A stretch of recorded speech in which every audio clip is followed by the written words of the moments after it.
Hello बच्चों, welcome to my YouTube channel and we have to start today the refraction part of the light chapter.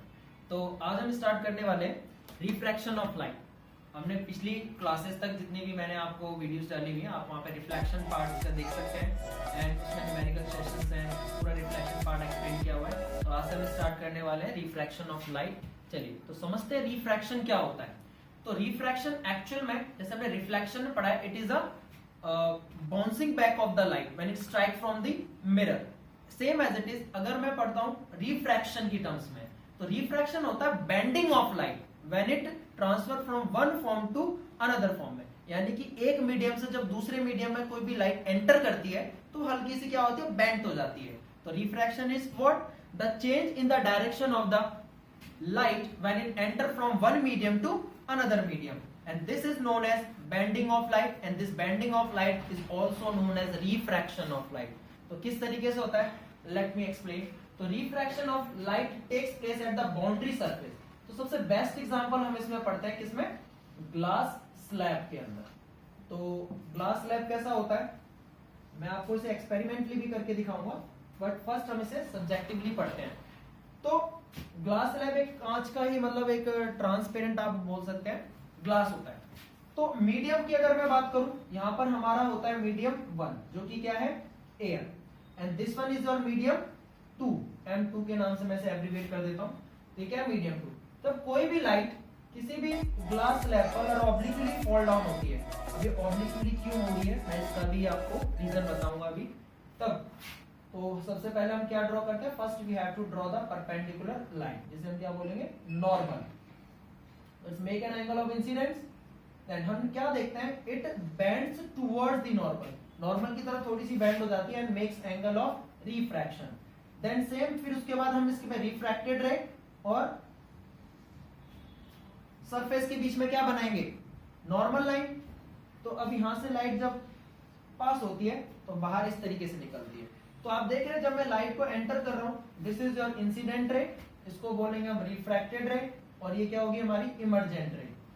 ठीक है, तो यहां पर एक एंगल बनाते हैं, एंगल ऑफ इमर्जेंट। तो ये दोनों both are parallel to each other, इस तरीके से देखें तो बोथ आर ईच अदर। तो इसको क्या कहा, इसे बोलते हैं हम लेटरल डिस्प्लेसमेंट। साइड टर्म्स को मैं एक्सप्लेन करूंगा। तो रिफ्रैक्शन देखिए किस तरीके से है, लाइट एयर मीडियम से जब ग्लास मीडियम में एंटर कर रही है तो थोड़ी सी बेंट हो रही है, तो इसी को कहा जाता है रिफ्रैक्शन ऑफ लाइट। ठीक है, एक्सपेरिमेंटली भी मैं इसको करके दिखाऊंगा आपको। नेक्स्ट हम यहाँ पे पढ़ते हैं कुछ टर्म्स के बारे में। आपने देखा है जो angle between the normal and the incident ray, क्या बोलते हैं हम इसे, angle of incidence. And the angle between the refracted ray and the normal is known as angle of refraction. और रिफ्रैक्शन हमेशा सरफेस पे होता है, boundary surface of an object.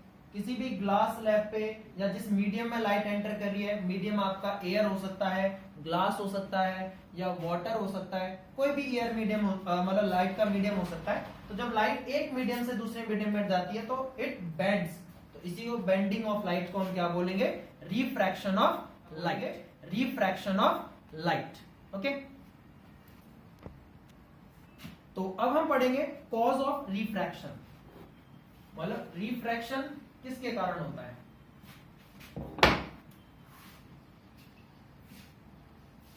Cause of refraction. तो कॉज ऑफ रिफ्रैक्शन क्या है यहाँ पे, basically the cause of refraction is due to why refraction phenomena is taking place. तो refraction of light is due to the change in the speed of light when it enter from one medium to another medium में। जैसे कि अभी हमने glass slab देखा था, तो यहाँ पर क्या है, ये एयर मीडियम है और यहाँ पर क्या है, ये ग्लास मीडियम है। तो जब लाइट किसी एक मीडिया से दूसरे मीडिया में एंटर कर रही है तो रिफ्रैक्ट हो रही है, and this is happen why, because the speed of light in air is 3 into 10⁸ metre per second, and speed of light in glass is 2 into 10⁸ metre per second, as you all know. तो जब light इस पे obliquely fall down हो रही है तो इसकी speed क्या हो रही है, स्लो हो जा रही है, और हल्की सी हमें रिफ्रैक्ट दिखाई दे रही है। तो अब क्वेश्चन उठता है कि why change in speed of light cause bending या refraction of light in the glass slab, ऐसा क्यों होता है। तो मैं आप सभी को बताता हूं यहाँ पे कि जो लाइट का होता है, light is a dual nature. Dual nature is ये पार्टिकल की तरह भी बिहेव करती है और ये वेव की तरह भी बिहेव करती है। तो मैं इसको इस डायग्रामेटिकली एक्सप्लेन करता हूं आपको। समझे। इधर किसी ग्लास स्लैब में, अब मैंने भी आपको बताया था लाइट को हमें क्या डालना है, ऑब्लिकली, तिरछा डालना है। तो लाइट का वेव लाइक नेचर होता है, तो these waves fall down at the surface of this glass slab. तो क्या होता है कि दिस पार्ट, अगर मैं इसको लेफ्ट साइड बोलता हूं, this one is right side, तो left part of the wave enter first into the glass slab and slows down first, यानी ये पहले एंटर करेगा और इसकी स्पीड स्लो हो जाएगी फर्स्ट, फिर इसकी स्लो होगी, देन इस वेव की होगी, फिर इस वेव की होगी। तो जिसकी वजह से जो वेव्स का नेचर है, जो वेव्स का नेचर है यहाँ पे परपेंडिकुलरली फॉल डाउन, यानी कि एक पार्ट जो है हमारी वेव्स का वो पहले फॉल डाउन हो रहा है एंड स्लोज डाउन फर्स्ट, और दूसरा पार्ट जैसे राइट साइड बोल रहा हूं ये लिटिल लेटर। ओके, देन अगर मैं यहां पे बात करता हूं तो दिस पार्ट कम्स आउट, ये पहले मतलब बाहर निकलेगा, देन ये बाद में ये थोड़ा सा और little later and this one is fast, यानी कि it speed up faster than little, this part is little letter, यानी कि ये थोड़ा सा बाद में आपकी स्पीड अप करेगा और ये पहले स्पीड अप हो जाएगा, जिसकी वजह से आपको ये लाइंस इस तरीके से गए। तो ये सेम डायग्राम मैंने अभी आपको बना के दिखाया था कि लाइट इस तरीके से आ रही है, इस तरीके से रिफ्रैक्ट हो रही है, इस तरीके से बाहर निकल रही है। तो this is cause of refraction is due to the change in the speed of light, and light consist of wave nature which in which one part of the light waves enter the first and slows down first comparison to other part, and ऐसी same as it is जब second media से first में enter करता है दोबारा से, तो this will comes out first and this one is little later, so that's why the this refraction of the light takes place. तो ये होता है पूरा फिनोमेना कि why the refraction of the light takes place, तो because of the speed of light and wave like nature of the light. आगे हम चलते हैं यहाँ पर, तो नेक्स्ट मैं स्टार्ट करता हूं।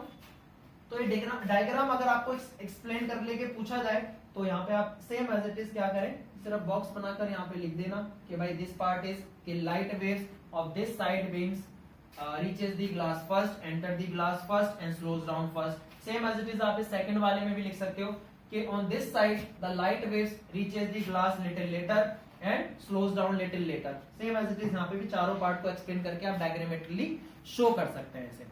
नेक्स्ट पार्ट की तरफ चलते हैं यहाँ पर हम। अब दो टाइप के मीडियम है, तो इनका अदर नेम है, जैसे कि मैंने अभी आपको यहाँ पर बताया एयर मीडियम है। इसकी स्पीड कितनी होती है एयर में लाइट की, 3 × 10⁸ मीटर पर सेकेंड, जबकि ग्लास में मैं आपको बता रहा हूँ 2 × 10⁸ मीटर पर सेकेंड। तो जिस मीडियम में स्पीड ऑफ लाइट क्या होगी, फास्ट होगी, उसको कहा जाता है ऑप्टिकली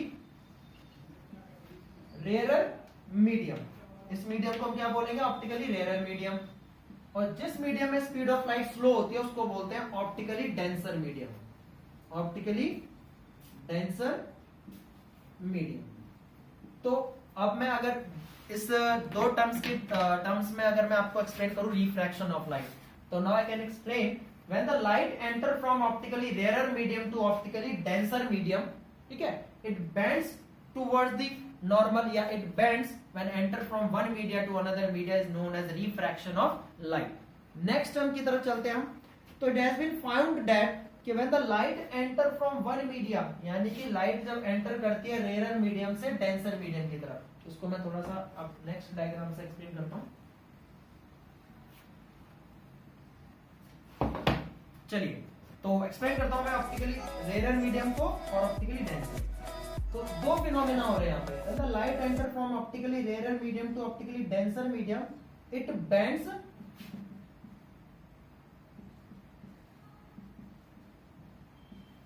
टुवर्ड्स नॉर्मल। एरो का इसमें खास ध्यान रखना, एग्जाम में एरो के बारे में ही क्वेश्चन आता है और एरो से ही आपसे क्वेश्चन भी पूछ सकता है। दूसरा क्या होगा फिनोमेना हमारा, when the light enter from, अब क्या जाएगा, जब इस डेंसर मीडियम से जब रेयरर मीडियम में जाएगा तो we have to draw the normal, और रेयरर मीडियम है तो it bends away from the normal, यहां पे लिख सकते हो it bends away from the normal, away from the normal.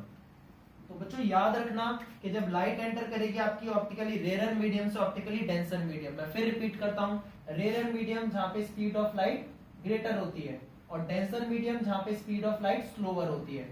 तो जब भी लाइट रेयरर मीडियम से डेंसर मीडियम में आएगी it bends toward the normal, और जब लाइट आपकी डेंसर मीडियम से रेयर में जाएगी तो ये away from the normal, normal से दूर हो जाएगी।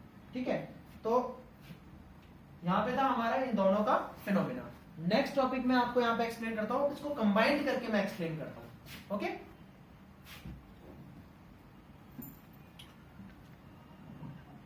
ओके बच्चों, तो यहाँ पे मैंने एक डायग्राम बनाया है। तो जैसे कि आप देख रहे हैं यहाँ पे हेडिंग है the case of light going from air to glass and again glass to air. अब मैंने दोनों जो टर्म्स अभी बताई आपको, दोनों को कंबाइन करके एक्सप्लेन करता हूँ।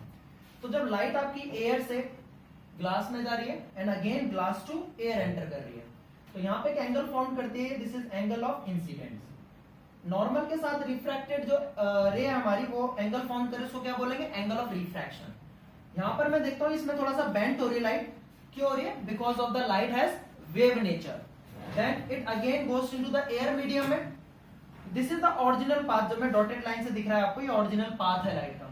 तो ये दोनों एक दूसरे से क्या आ रही है, पैरेलल आ रही है। आप कह सकते हो कि सर ये जो पैरेलल पाथ है, जो ये परपेंडिकुलर डिस्टेंस है, this is the perpendicular distance between the original path and the emergent रे। इमर्जेंट रे इसलिए कह रहा हूं मैं इसको, क्योंकि ये अपने सेम ओरिजिनल मीडियम में इमर्ज हो रही है।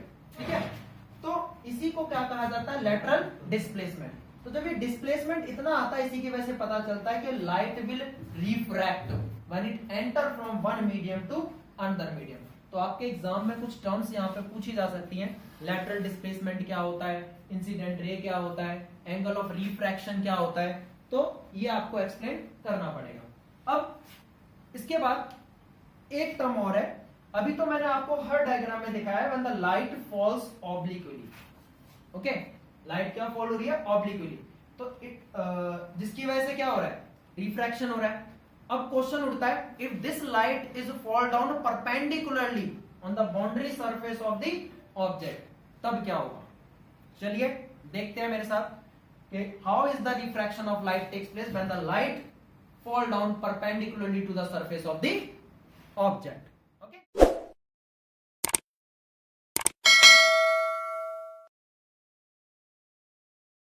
चलिए अब देखते हैं कि the case of light falling normally, या जिसे हम बोलते हैं perpendicularly on a glass slab. जब किसी भी ग्लास स्लैब पे लाइट परपेंडिकुलरली फॉल डाउन होगी, तब क्या होता है। अभी तक तो हमने क्या देखा कि इन एवरी केसेस में लाइट को मैं क्या कर रहा था, ऑब्लिक्वली फॉल डाउन कर रहा हूं। अब क्या देखेंगे, अगर लाइट परपेंडिकुलरली फॉल डाउन होती है तो क्या होता है। जैसे कि मैंने यहाँ पे डायग्राम बनाया हुआ है, तो आप इसमें यहाँ देख सकते हो सभी कि देखो, जब मैंने अभी बताया आपको कि लाइट जो होता है उसका वेव नेचर होता है, और पिछले डायग्राम में जब ऑब्लिक्वली फॉल डाउन किया था तो एक पार्ट आपका इसका पहले एंटर कर रहा था और दूसरा पार्ट बाद में, जिसकी वजह से लाइट क्या होती थी, थोड़ी सी बेंड हो रही थी। But these four waves of the light rays fall down perpendicularly, तो ये सेम टाइम पे इस बाउंड्री सरफेस को टच करेंगी और सेम टाइम पर क्या होंगी, स्लो डाउन हो जाएंगी, जिसकी वजह से इनमें जो लाइट का मतलब जो बेंडिंग वाला फिनोमेना है वो बिल्कुल भी देखने को नहीं मिलेगा, क्योंकि सभी सेम टाइम पर इसमें फॉल हो रही है और सेम टाइम पे स्लो डाउन हो रही है। सेम एज इट इज यहां से जब आउट होती है सेम मीडिया में, तो सेम टाइम पर ही सभी क्या होंगी, स्पीड अप हो जाएंगी। ठीक है, तो जिसकी वजह से मुझे कुछ जो लाइट का जो पाथ है वो इस तरीके से सीधा निकलता हुआ दिखाई देगा। That means if the ray of light passing from the glass slab perpendicularly, तो it pass through the same direction. Same direction मतलब ये सीधा ही निकल जाएगी and there is no reflection of the light takes place. Okay, तो exam में ये क्वेश्चन कई बार पूछा जाता है 1 मार्क्स में, 2 मार्क्स में, कि what happen when the ray of light fall down perpendicularly. तो आप याद रखना, जब लाइट को परपेंडिकुलरली फॉल करोगे तो उसमें light no refraction of light takes place. अब अगली वीडियो में हम इससे रिलेटेड कुछ फैक्ट्स देखेंगे कि facts related to the refraction of light daily life से related. Okay, thanks for today.